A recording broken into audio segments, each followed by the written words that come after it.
Hello tout le monde, j'espère que vous allez bien. On se retrouve aujourd'hui pour une nouvelle recette. Il s'agit de la recette du gratin de pâtes au poulet. Donc pour cette recette, on aura besoin bien sûr de pâtes. Donc personnellement, j'ai choisi d'utiliser ici des penne. Vous pouvez utiliser pour cette recette à peu près 400 à 500 g de pâtes, pas plus. Ensuite, on aura besoin de 250 g de champignons de Paris brossés et émincés, comme ceci. On aura besoin de 350 g de blanc de poulet coupé en cubes. On aura besoin d'un oignon que je vais hacher. On aura besoin de 2 gousses d'ail que je vais également hacher. On aura besoin de persil frais. Si vous n'en avez pas, vous pouvez remplacer par du persil déshydraté. On aura besoin d'un cube de cubord, ça reste facultatif, vous pouvez remplacer par du sel. On aura besoin au niveau des assaisonnements du sel et du poivre. Également 50 centilitres de crème fraîche, ici liquide et entière. Et une bonne cuillère à soupe de boursin cuisine. Et bien sûr une matière grasse. Donc personnellement j'ai choisi d'utiliser ici du beurre. Vous pouvez remplacer le beurre par de l'huile neutre type tournesol ou de l'huile d'olive. Voilà, c'est parti. On démarre cette recette en faisant chauffer un grand volume d'eau dans une casserole afin de faire cuire nos pâtes. Donc d'abord on laisse vraiment bien chauffer l'eau avant de rajouter notre sel. C'est super important. Car si vous rajoutez votre sel dans une eau froide, le sel va venir se déposer au fond de la casserole.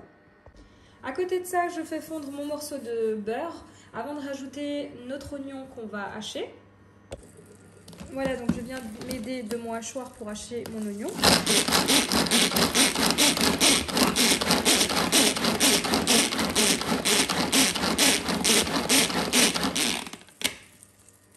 À présent, je viens rajouter mon oignon.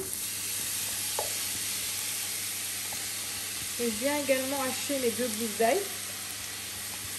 On fait rissoler pendant quelques minutes.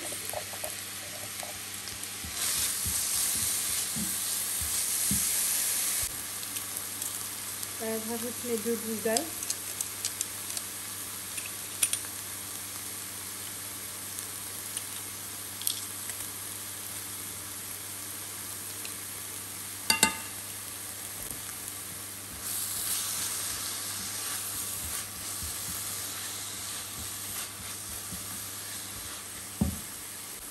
Pour aider notre oignon à dégorger de son eau de végétation, on vient rajouter du sel.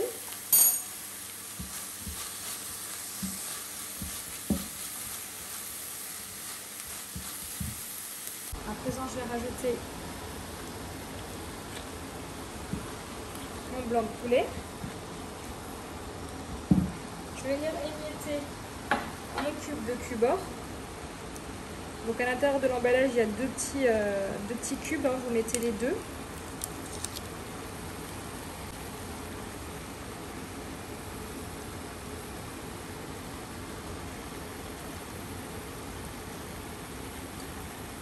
Et on vient mélanger.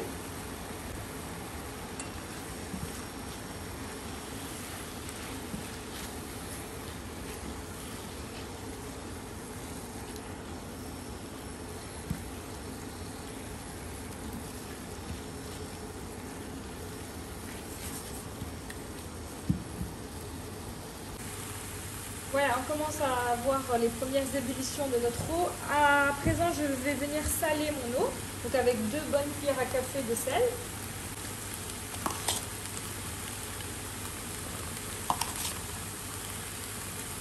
Et je viens plonger mes pâtes.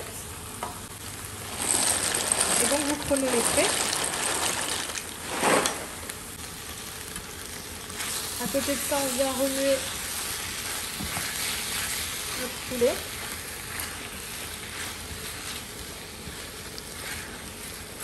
Je vais venir rajouter à mon poulet du poivre.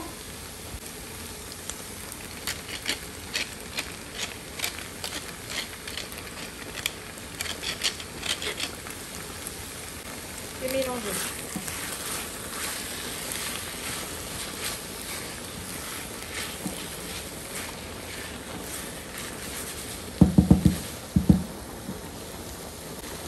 On n'oublie pas également de venir remuer de temps en temps nos pâtes.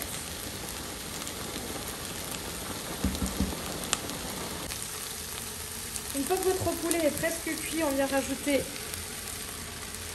nos 250 g de champignons. On va les laisser également se dégorger de leur eau de végétation. Donc, les champignons, ça cuit très vite. C'est pour ça qu'on les rajoute à cette étape. Et ensuite, on pourra rajouter notre crème, notre boursin, laisser réduire quelques instants et rajouter nos pâtes. Voilà, après quelques minutes de cuisson pour le champignon, je viens rajouter 50 centilitres de crème fraîche entière liquide avec une bonne cuillère à soupe de boursin cuisine, ail et fines herbes. Voilà, une cuillère à soupe bien généreuse. Voilà. On intègre le tout. Et là, on va laisser réduire notre sauce quelques minutes, le temps de terminer la cuisson des pâtes. Voilà, une fois que vos pâtes sont cuites et que vous les avez passées à la passoire, je vous recommande de rajouter un morceau de beurre et de mélanger vos pâtes pour vraiment obtenir des pâtes qui ne collent pas.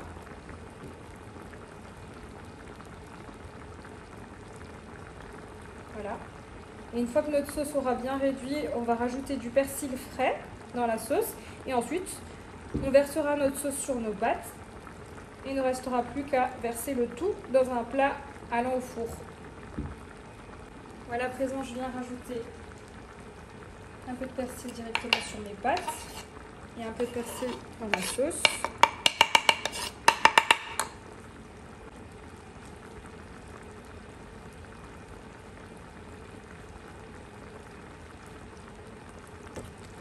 Mélange. Donc là, je vais stopper la cuisson de la sauce et verser le tout sur les pâtes.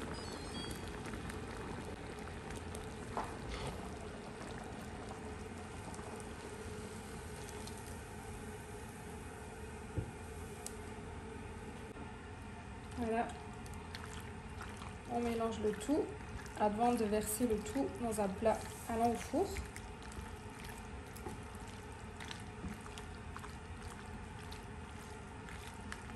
Et on parsemera, facultatif, de fromage.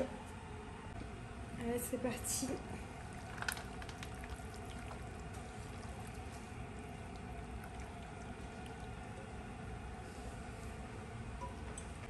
Donc personnellement, je vais mettre de l'emmental râpé ainsi que du comté râpé donc dans mon gratin.